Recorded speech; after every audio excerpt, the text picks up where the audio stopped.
আসসালামু আলাইকুম, আমন্ত্রণ জানাচ্ছি Bangla one TV prime time নিউজে। সাথে আছি আমি মোহাম্মদ সোহাগ শিকদার। শুরুতেই জানাবো এসএনএস হোম লোন সংবাদ শিরোনাম। চুক্তি করো নয়তো ধ্বংস হও, মধ্যপ্রাচ্যে যুদ্ধের ধামামার মাঝে ইরানকে ট্রাম্পের হুঁশিয়ারি। মাথা কেটে শুলে চড়াবো, ট্রাম্পের দুই সাবেক মন্ত্রীকে খুনের হুমকিতে জর্জিয়ায় তোলপাড়। সন্তানদের ভরণ পোষণ না দিলে পাসপোর্ট বাতিল, বিপাকে হাজারো মার্কিন নাগরিক। প্রাণঘাতী ভাইরাস নিয়ে দেশে ফিরলেন পর্যটক, ভার্জিনিয়ায় নতুন মহামারীর শঙ্কা ও সতর্কতা। শুনছিলেন শিরোনাম, এবারে বিস্তারিত। পারস্য উপসাগরে সরাসরি রণক্ষেত্র, মার্কিন রণতরীতে ইরানের হামলা এবং তার জবাবে প্রেসিডেন্ট ট্রাম্পের ভয়াবহ পাল্টা আঘাত। মধ্যপ্রাচ্য এখন এক জ্বলন্ত আগ্নেয়গিরি। বৃহস্পতিবার মার্কিন নৌবাহিনীর 3টি ধ্বংসকারী জাহাজে হামলা চালায় ইরান। এক কড়া জবাবে প্রেসিডেন্ট ডোনাল্ড ট্রাম্প জানিয়েছেন মার্কিন বাহিনী ইরানকে ধুয়ে মুছে দিয়েছে। লিনকন মেমোরিয়াল থেকে দেওয়া ভাষণে তিনি ইরানকে চূড়ান্ত আলটিমেটাম দিয়ে বলেন, আমেরিকার সাথে খেলার চেষ্টা করবেন না। ট্রাম্প আরও জানান, ইরানের সামনে এখন দুটি পথ, হয় শান্তি চুক্তিতে স্বাক্ষর করা, নয়তো ভয়াবহ পরিণতির মুখোমুখি হওয়া। তিনি হুঁশিয়ারি দিয়ে বলেন, চুক্তি না হলে ইরান থেকে আগুনের বিশাল কুণ্ডলী দেখা যাবে। যদিও ওয়াশিংটন আলোচনার পথ খোলা রেখেছে, তবে সামরিক শক্তি প্রদর্শনেও তারা পিছু হটছে না। যুক্তরাষ্ট্রের রাজনীতিতে চরম উত্তেজনার মাঝে এবার খোদ ট্রাম্প প্রশাসনের সাবেক কর্মকর্তাদের উপর নেমে এলো প্রাণনাশের হুমকি। সাবেক homeland security secretary Christo Noem এবং সাবেক অ্যাটর্নি জেনারেল পাম বন্ডিকে কুরুচিপূর্ণ এবং নৃশংসভাবে হত্যার হুমকি দেওয়ার অভিযোগে জর্জিয়ার এক ব্যক্তিকে গ্রেপ্তার করা হয়েছে। কি ছিল সেই বার্তায়, আর কেনই বা এই হামলা? আমাদের আজকের বিশেষ প্রতিবেদনে বিস্তারিত দেখুন। ডোনাল্ড ট্রাম্পের সাবেক প্রশাসনের দুই প্রভাবশালী নারী কর্মকর্তাকে কুরুচিপূর্ণ এবং ভয়ঙ্কর প্রাণনাশের হুমকি দেওয়ার অভিযোগে এক ব্যক্তিকে গ্রেফতার করেছে মার্কিন ফেডারেল পুলিশ। সাবেক স্বরাষ্ট্রমন্ত্রী ক্রিস্টি নোম এবং সাবেক অ্যাটর্নি জেনারেল পাম বন্ডিকে টার্গেট করে সামাজিক যোগাযোগ মাধ্যমে একের পর এক হুমকি দেওয়ার দায়ে অভিযুক্ত করা হয়েছে জর্জিয়ার বাসিন্দা এলিয়েট ওভেন শ্রোয়ারকে। ফেডারেল আদালতের নথিপত্র অনুযায়ী গত 3রা এপ্রিল থেকে এলিয়েট শ্রোয়ার সামাজিক যোগাযোগ মাধ্যম এক্সে অত্যন্ত গ্রাফিক বা বিভৎস সব বার্তা পোস্ট করেন। প্রসিকিউটরের দাবি, অভিযুক্ত ব্যক্তি ক্রিস্টিনোমকে উদ্দেশ্য করে লিখেছিলেন তিনি তাকে ভোঁতা ছুরি দিয়ে আঘাত করবেন এবং তার মাথা কেটে শুলে চড়াবেন। একইভাবে সাবেক অ্যাটর্নি জেনারেল পাম বন্ডিকেও খুনের হুমকি দেন তিনি। তদন্তকারী কর্মকর্তাদের মতে, নোম এবং বন্ডি যখন ক্ষমতায় ছিলেন তখন তাদের নেওয়া বিভিন্ন সরকারি সিদ্ধান্তের উপর ক্ষুব্ধ হয়ে শ্রোয়ার এই প্রতিশোধমূলক আচরণ করেছেন। জর্জিয়ার উত্তর জেলা আদালতের গ্র্যান্ড জুরি ইতিমধ্যে শ্রোয়ারের বিরুদ্ধে 4টি সুনির্দিষ্ট অভিযোগ এবং কাউন্ট গঠন করেছেন। এর মধ্যে অন্তরাজ্য হুমকির যোগাযোগ বা সাবেক সরকারি কর্মকর্তাদের ভয় দেখানোর মতো গুরুতর অপরাধ অন্তর্ভুক্ত রয়েছে। আমেরিকান আইন অনুযায়ী রাজনৈতিক মতাদর্শ ভিন্ন হতে পারে, কিন্তু সেই সূত্র ধরে কাউকে হত্যার বা শারীরিক আঘাতের হুমকি দেয়া গুরুতর ফেডারেল অপরাধ। এই ঘটনাটি আবারও প্রমাণ করল যে সোশ্যাল মিডিয়ায় দেওয়া কোনো পোস্ট বা কমেন্ট আপনার জন্য কারাগারের দরজা খুলে দিতে পারে। সন্তানদের ভরণ পোষণের অর্থ বকেয়া রাখায় হাজার হাজার মার্কিন নাগরিকদের পাসপোর্ট বাতিল করেছে স্টেট ডিপার্টমেন্ট। আইন অনুযায়ী $2,500 বেশি বকেয়া থাকলেই এই কঠোর ব্যবস্থা নেওয়া হচ্ছে। পাসপোর্ট বাতিল হলে বিদেশি থাকা নাগরিকরা বিপাকে পড়বেন এবং বকেয়া শোধ না করা পর্যন্ত নতুন পাসপোর্ট পাবেন না। বিস্তারিত আরও জানুন প্রতিবেদনে। যুক্তরাষ্ট্রের স্টেট ডিপার্টমেন্ট এক কঠোর ঘোষণা দিয়েছে। চাইল্ড সাপোর্ট বা সন্তানদের ভরণ পোষণের অর্থ বকেয়া রাখলে এখন থেকে হাজার হাজার মার্কিন নাগরিকের পাসপোর্ট বাতিল করা হবে। শুক্রবার থেকেই এই প্রক্রিয়া শুরু হচ্ছে, যা মূলত ওই সব অভিভাবকদের লক্ষ্য করে যারা আদালতের নির্দেশ অমান্য করে বড় অঙ্কের অর্থ পরিশোধ করেননি। প্রাথমিকভাবে যাদের $1,00,000 বা তার বেশি চাইল্ড সাপোর্ট বকেয়া রয়েছে এমন প্রায় 2,700 জন পাসপোর্টধারীকে চিহ্নিত করা হয়েছে। তবে ফেডারেল আইন অনুযায়ী বকেয়ার পরিমাণ $2,500 ছাড়িয়ে গেলেই সরকার যে কোনো ব্যক্তির পাসপোর্ট কেড়ে নেওয়া বা নতুন পাসপোর্টের আবেদন প্রত্যাখ্যান করার ক্ষমতা রাখে। স্টেট ডিপার্টমেন্ট এবং স্বাস্থ্য ও মানব সেবা বিভাগ যৌথভাবে এই ডেটাবেস তৈরি করছে, যার ফলে ক্ষতিগ্রস্ত মানুষের সংখ্যা ভবিষ্যতে আরও কয়েক হাজার বাড়বে। পাসপোর্ট একবার বাতিল হয়ে গেলে তা আর ভ্রমণের জন্য ব্যবহার করা যাবে না। এমনকি বকেয়া অর্থ পরিশোধ করার পরেও আগের পাসপোর্টটি ফিরে পাওয়া সম্ভব নয়। সেক্ষেত্রে সম্পূর্ণ নতুন করে আবেদন করতে হবে। যারা বর্তমানে দেশের বাইরে অবস্থান করছেন তাদের পাসপোর্ট বাতিল হলে তারা কেবল যুক্তরাষ্ট্রে ফিরে আসার জন্য একটি সীমিত মেয়াদের জরুরি পাসপোর্ট পাবেন। নতুন পাসপোর্টের যোগ্যতা ফিরে পেতে হলে আগে সমস্ত বকেয়া শোধ করতে হবে এবং সরকারি রেকর্ড আপডেট হতে অন্তত 2 থেকে 3 সপ্তাহ সময় লাগবে। মূলত আমেরিকান পরিবারগুলোর ভবিষ্যৎ নিশ্চিত করতে এবং দায়িত্ব জ্ঞানহীন অভিভাবকদের চাপে ফেলতেই এই কঠোর পদক্ষেপ নেওয়া হয়েছে। বিশ্বজুড়ে নতুন এক স্বাস্থ্য আতঙ্ক ছড়িয়ে পড়েছে। নেদারল্যান্ডের পতাকাবাহী একটি প্রমোত্তরী বা ক্রুজ শিপে বিরল ও প্রাণঘাতী হান্তাভাইরাস এর প্রাদুর্ভাব দেখা দেওয়ায় তোলপাড় শুরু হয়েছে। ইতিমধ্যে এই ভাইরাসে আক্রান্ত হয়ে 3 জনের মৃত্যু হয়েছে। ওই জাহাজ থেকে ফিরে আসা এক মার্কিন পর্যটককে এখন ভার্জিনিয়ায় কড়া পর্যবেক্ষণে রাখা হয়েছে। ভার্জিনিয়া স্বাস্থ্য বিভাগ জানিয়েছে এমভি হন্ডিয়াস নামে সেই প্রমোত্তরীতে বিশ্ব স্বাস্থ্য সংস্থা অন্তত 8টি নিশ্চিত কেস শনাক্ত করেছে। হান্তাভাইরাস সাধারণত সংক্রমিত ইঁদুরের মাধ্যমে ছড়ায় এবং এটি মানুষের জন্য অত্যন্ত বিপজ্জনক। তবে স্বস্তির খবর হলো এই ভাইরাস একজন মানুষ থেকে অন্য মানুষের শরীরে ছড়ানোর হার খুবই কম। ভার্জিনিয়ার ওই নাগরিক বর্তমানে সুস্থ থাকলেও জননিরাপত্তার স্বার্থে তাকে আইসোলেশনে রাখা হয়েছে। সিডিসি এবং বিশ্ব স্বাস্থ্য সংস্থা যৌথভাবে এই ভাইরাসের উৎস ও বিস্তার নিয়ে তদন্ত করছে। যুক্তরাষ্ট্রের ফ্লোরিডায় বাংলাদেশি অভিবাসী নীলুফা ইয়াসমিনকে হাতুড়ি দিয়ে পিটিয়ে হত্যার দায়ে অভিযুক্ত হাইতিয়ান নাগরিক রোলবার্ট জোয়াচিনের বিরুদ্ধে মৃত্যুদণ্ড চেয়েছেন প্রসিকিউটররা।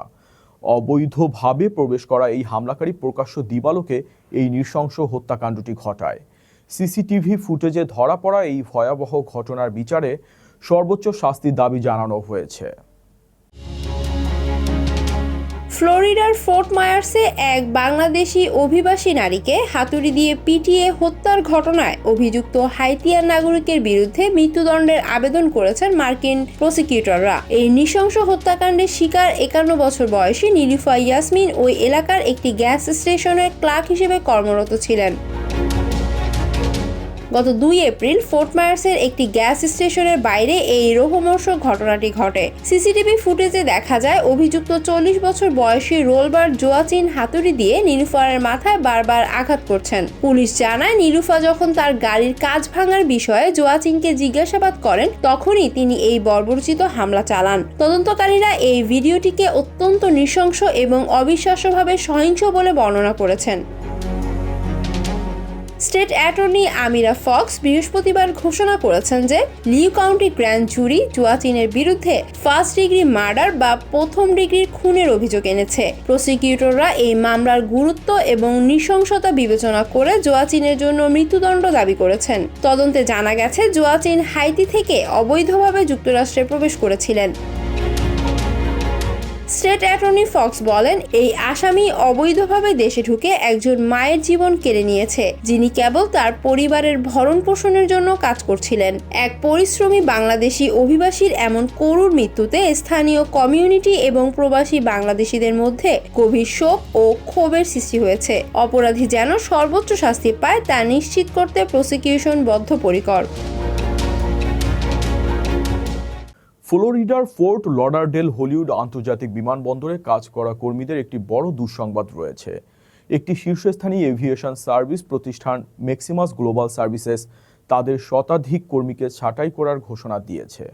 গত 3রা মে থেকে এই সিদ্ধান্ত কার্যকর হয়েছে, যার ফলে মুহূর্তেই বেকার হয়ে পড়েছেন 123 জন কর্মী। ফ্লোরিডা অঙ্গরাজ্যে ওয়ার্ন নোটিশ অনুযায়ী ছাঁটাই হওয়া কর্মীদের মধ্যে 106 জনই ছিলেন কাস্টমার সার্ভিস এজেন্ট। এছাড়া ক্লিনিং স্পেশালিস্ট, ডিসপ্যাচার এবং সুপারভাইজার পর্যায়ের কর্মকর্তারাও এই তালিকার অন্তর্ভুক্ত।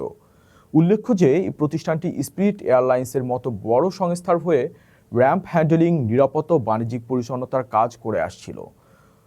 কোনো ইউনিয়ন প্রতিনিধি না থাকায় এই বিপুল সংখ্যক কর্মীর সুরক্ষা নিয়ে এখন বড় প্রশ্ন দেখা দিয়েছে। হঠাৎ এই গণছাঁটাইয়ের কারণ সম্পর্কে প্রতিষ্ঠানের পক্ষ থেকে এখনও স্পষ্ট কিছু জানানো হয়নি। আমেরিকার পোর্টল্যান্ডে শিশু পাচারের এক ভয়ঙ্কর চিত্র। পুলিশের বিশেষ অভিযানে উদ্ধার হলো 13 থেকে 17 বছর বয়সী 6 কিশোরী।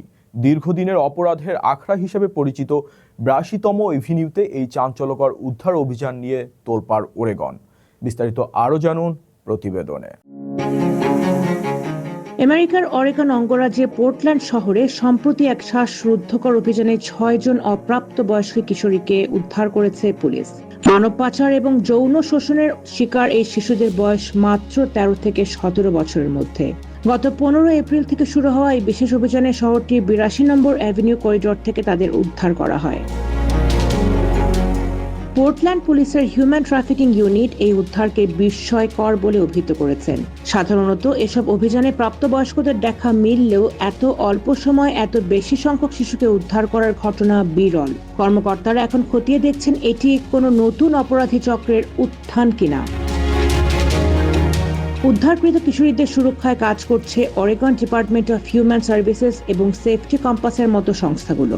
অনেক শিশুই অন্য রাজ্য থেকে অপহৃত হয়ে এখানে এসেছিল, তাই তাদের পরিবারের সাথে পুনরায় একত্রিত করার প্রক্রিয়া শুরু হয়েছে। ট্রমা এবং ভয়ের কারণে এই ভুক্তভোগীরা প্রায় মুখই খুলতে চায় না, তাই পুলিশ এখানে ভিকটিম সেন্ট্রিক বা ভুক্তভোগী বান্ধব পরিবেশ পদ্ধতি অবলম্বন করছে। পুলিশ বর্তমানে এই পাচারকারী চক্র এবং যৌন সেবা ক্রেতাদের বিরুদ্ধে মামলা তৈরির কাজ করছে। যদিও এখনো কোনো আসামির নাম প্রকাশ করা হয়নি, তবে অপরাধীদের দৃষ্টান্তমূলক শাস্তির আওতায় আনতে বদ্ধপরিকর প্রশাসন। এই ঘটনাটি আবারও মনে করিয়ে দিচ্ছে যে আমাদের চারপাশে লুকিয়ে আছে এমন ভয়াবহ অপরাধের জাল। নিউ ইয়র্ক সিটির প্রায় 10 লাখ রেন্ট স্টেবিলাইজড অ্যাপার্টমেন্টের ভাড়া ফ্রিজ করার প্রাথমিক সংকেত দিয়েছে রেন্ট গাইডলাইন্স বোর্ড। মেয়র মামদানিপন্থী এই বোর্ডের সিদ্ধান্তে ভাড়াটেরা কিছুটা স্বস্তি পেলেও তীব্র ক্ষোভ জানিয়েছেন বাড়ির মালিকরা। আগামী 25 জুনের চূড়ান্ত ভোটের উপর নির্ভর করছে শহরের আবাসন খাতের ভবিষ্যৎ এবং লাখো লাখো মানুষের জীবনযাত্রার ব্যয়। নিউ ইয়র্ক সিটির প্রায় 10 লাখ রেন্ট স্ট্যাবিলাইজড অ্যাপার্টমেন্টের ভাড়া আগামীতে কতটা বাড়বে তার একটি প্রাথমিক রূপরেখা চূড়ান্ত করেছে city rent guidelines board. Mayor Zohran Mamdani পন্থী হিসেবে পরিচিত এই বোর্ড ভাড়ার হার স্থিতিশীল রাখার ইঙ্গিত দিলেও চূড়ান্ত সিদ্ধান্ত নিয়ে তৈরি হয়েছে বিতর্ক। গত বৃহস্পতিবারের প্রাথমিক ভোটে বোর্ড সিদ্ধান্ত নিয়েছে যে এবছরের লিজের ক্ষেত্রে ভাড়ার হার 0% থেকে 2% এবং 2 বছরের লিজের ক্ষেত্রে 0% থেকে 4% পর্যন্ত বাড়তে পারে। যদিও প্রগতিশীল গোষ্ঠীগুলো ভাড়া কমানোর দাবি জানিয়েছিল, কিন্তু বোর্ড ভাড়া কমানোর প্রস্তাবটি নাকচ করে দেয়। এর ফলে অনুষ্ঠানের স্থলে উপস্থিত সাধারণ মানুষ ও ভোটারদের মধ্যে তীব্র ক্ষোভের সৃষ্টি হয়। অন্যদিকে বাড়ির মালিকরা এই সিদ্ধান্তকে দায়িত্বজ্ঞানহীন বলে অভিহিত করেছেন। Small property owners of new York এর মতে প্রপার্টি ট্যাক্স, বীমা এবং রক্ষণাবেক্ষণ খরচ যেভাবে আকাশচুম্বী হয়েছে তাতে ভাড়ার হার না বাড়লে ছোট বাড়ির মালিকেরা দেউলিয়া হয়ে পড়বেন। তথ্য বলছে শহরের প্রায় 5000 ভবন বর্তমানে আর্থিক পতনের মুখে রয়েছে। মেয়র জোহরান মামদানি এই প্রাথমিক সীমানাকে স্বাগত জানিয়ে বলেছেন, জীবনযাত্রার ব্যয়ের চাপে থাকা নিউ ইয়র্কবাসীদের জন্য এটি স্বস্তিদায়ক হতে পারে। তবে বিরোধী পক্ষ মনে করছে রাজনৈতিক স্বার্থে নেওয়া এই পদক্ষেপ দীর্ঘমেয়াদে আবাসন খাতের ক্ষতি করবে। আগামী 25 জুন চূড়ান্ত ভোট অনুষ্ঠিত হবে। তার আগে 4টি গণশুনানি করা হবে, যেখানে সাধারণ মানুষ তাদের মতামত জানানোর সুযোগ পাবেন। এই চূড়ান্ত সিদ্ধান্তই ঠিক করে দেবে নিউ ইয়র্কের লাখ লাখ মানুষের আগামী বছরের জীবনযাত্রার ব্যয়। আমেরিকার 2 জায়ান্ট ফোর্ড এবং কারহার্ট হাত মিলিয়ে বাজারে এনেছে শক্তিশালী সুপার ডিউটি কারহার্ট ট্রাক। এই বিশেষ এডিশনের পাশাপাশি সাধারণ ব্যবসায়ীদের জন্য ফোর্ড দিয়েছে তাদের বিশেষ এমপ্লয়ি প্রাইজিং সুবিধা। 2026 সালের জুলাই পর্যন্ত সাশ্রয়ী মূল্যে গাড়ি কেনার এই অবিশ্বাস্য সুযোগ পাবেন গ্রাহকরা। বিস্তারিত আরও জানুন সামিরা বাঁধনের প্রতিবেদনে। গাড়ি নাকি রাস্তার এক অপরাজেয় দানব। আমেরিকার দুই কিংবদন্তি ব্র্যান্ড ফোর্ড এবং কারহাট মিলে বাজারে এমন এক ট্রাক নিয়ে এসেছে যা বর্তমানে টক অফ দ্য টাউন। যারা কঠোর পরিশ্রম করে অর্থনীতিকে সচল রাখেন তাদের জন্য ফোর্ড এবার যা নিয়ে এলো তা আগে কখনো দেখা যায়নি। আমেরিকার ডেট্রয়েটের দুই আইকনিক নাম ফোর্ড মোটর কোম্পানি এবং কারহাট এখন এক সুতোয়। তারা বিশেষ করে নির্মাণ শ্রমিক, ম্যানুফ্যাকচারিং এবং দক্ষ পেশাজীবীদের জন্য উন্মোচন করেছে ফোর্ড সুপার ডিউটি কারহাট এডিশন। এই ট্রাকটি শুধু শক্তিশালী নয়, এর ইন্টেরিয়র এবং ডিজাইনে রয়েছে কারহাটের সেই সিগনেচার টেকসই লুক এবং আভিজাত্য। ফোর্ড প্রো এর প্রেসিডেন্ট আলিসিয়া বোলার্ড ডেভিস বলেন, যারা কারহাটের পোশাক পরেন এবং ফোর্ড ট্রাক চালান তাদের কথা মাথায় রেখেই এটি বানানো হয়েছে। তবে আসল চমক হলো ফোর্ডের নতুন প্রাইসিং পলিসি। ফোর্ড তাদের from our business to years প্রোগ্রামের মাধ্যমে এক বিশাল ঘোষণা দিয়েছে। এখন থেকে সাধারণ ছোট ব্যবসায়ী এবং কমার্শিয়াল গ্রাহকরাও গাড়ি কিনতে পারবেন ফোর্ড কর্মচারীদের জন্য নির্ধারিত বিশেষ ছাড়ে। অর্থাৎ আপনি এখন গায়ের দাম বা MSRPর চেয়েও অনেক কম দামে স্বপ্নের গাড়িটি ঘরে তুলতে পারবেন। শুধু তাই নয়, 2026 সালের জুলাই পর্যন্ত তাদের 2025 এবং 2026 সালের বেশিরভাগ মডেলে এই এমপ্লয়িং প্রাইসিং সুবিধা পাওয়া যাবে। ব্যবসার পাশাপাশি এই দুই কোম্পানি ডেট্রয়েটের টুল ব্যাংকে বিনিয়োগের মাধ্যমে স্থানীয় মানুষের পাশে দাঁড়ানোর অঙ্গীকারও করেছে। শক্তিশালী ট্রাক, টেকসই ডিজাইন আর পকেট বাঁচানো অফার, সব মিলিয়ে গাড়ি প্রেমীদের জন্য এর চেয়ে ভালো খবর আর হতে পারে না। আমেরিকার আবাসন বাজারে এখন বড় পরিবর্তনের হাওয়া। বোস্টন বা শিকাগোর মতো ব্যয়বহুল মেগা সিটি ছেড়ে মানুষ এখন ম্যাসাচুসেটস ও ইলিনয়ের সাশ্রয়ী স্প্রিংফিল্ড শহরের দিকে ঝুঁকছে। সস্তায় বাড়ি আর উন্নত জীবনের খোঁজে শুরু হওয়া এই হাউজিং গোল্ড রাশ ছোট শহরগুলোকে রাতারাতি আমেরিকার সবচেয়ে জনপ্রিয় এবং উত্তপ্ত বাজারে পরিণত করেছে।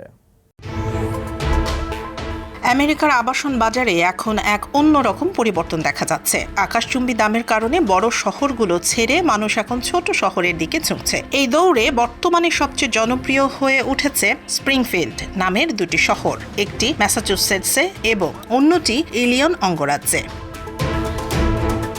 টানা দ্বিতীয় মাসের মতো এটি আমেরিকার সবচেয়ে উত্তপ্ত আবাসন বাজার হিসেবে স্বীকৃতি পেয়েছে। বোস্টনের মতো ব্যয়বহুল শহর থেকে মাত্র 90 মাইল দূরে অবস্থিত হওয়ায় এটি মানুষের প্রথম পছন্দ।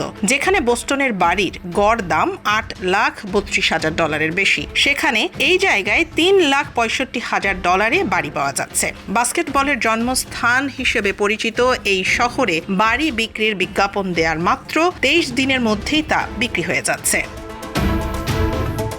আব্রাহাম লিঙ্কনের এই শহরটি বর্তমানে সবচেয়ে সাশ্রয়ী আবাসন বাজার। গত এক বছরে এখানে বাড়ির দাম অবিশ্বাস্যভাবে 26.6% বৃদ্ধি পেয়েছে। এখানকার গড় মূল্য প্রায় $2,50,000। একটি বাড়ির বিপরীতে 28টি পর্যন্ত অফার আসার মতো ঘটনা এখানে ঘটেছে, যা এই ছোট শহরের ক্রমবর্ধমান চাহিদাকেই ফুটিয়ে তোলে।